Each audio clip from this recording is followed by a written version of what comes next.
चलिए आगे बढ़ेंगे और सीधा रुख करेंगे जहां बीजेपी की प्रेस कॉन्फ्रेंस हो रही है। क्या कुछ कहते सुनाते हैं आपको। प्रामाणिकता के प्रतीक है, ये विश्वसनीयता के संकट के प्रतीक है।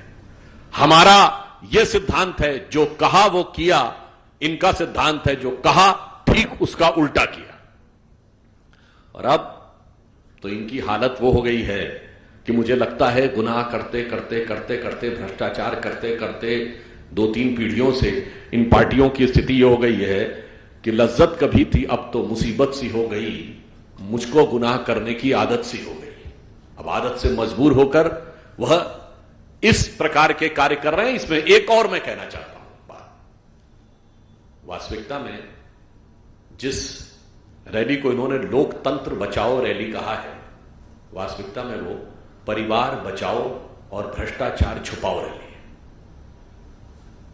मैं पुनः कह रहा हूं, यह तथाकथित लोकतंत्र बचाओ रैली वास्तविकता में परिवार बचाओ भ्रष्टाचार छुपाओ रैली है, क्योंकि सभी भ्रष्टाचारी एक दूसरे का साथ देते हुए भ्रष्टाचार के भाईचारे में एक साथ हैं। और यह मैं अभी आपको बता रहा हूं, परिवारवाद के कुछ नए आयाम, परिवारवाद के कुछ नए स्वरूप, परिवारवाद के कुछ सदस्यों का नया अन्नप्राशन होता हुआ आपको आज नजर आएगा।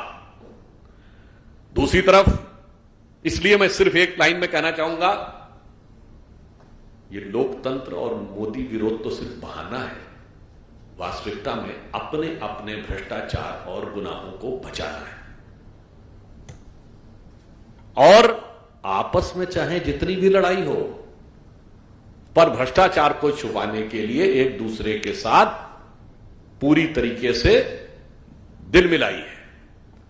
जिसे अगर एक पंक्ति में कहें कि इस गठबंधन में किसी को नहीं दिखती कोई दरार, क्योंकि हर दीवार पर चिपके हैं मोदी विरोध के इश्तिहार।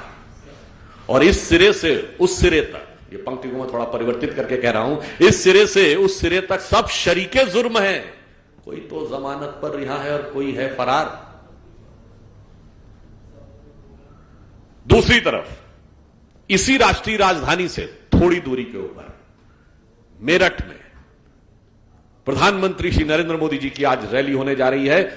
उस धरती से जो 1857 के प्रथम स्वातंत्र समर का उद्घोष करने वाली उस धरती के साथ पे खड़े होकर आज एक भारत श्रेष्ठ भारत के विचार का उद्घोष करने वाली, उस विचारधारा और परंपरा का निर्वाह करने वाली भारतीय जनता पार्टी, जिसने प्रथम स्वतंत्रता संग्राम कहा, उसका नेतृत्व करते हुए मोदी जी आज रैली करेंगे। और यहां पर उसी भारत के प्रथम स्वतंत्रता संग्राम को गदर, सिपाही विद्रोह, म्यूटनी कहने वाली, विदेशी विचारधारा के प्रभाव में रहने वाली, हिंदू धर्म भारतीय संस्कृति का अपमान करने वाली, भ्रष्टाचार में आकंठ डूबने वाली और विश्वसनीयता का राजनीति में संकट खड़ी करने वाली पार्टियों का एक स्वरूप नजर आएगा।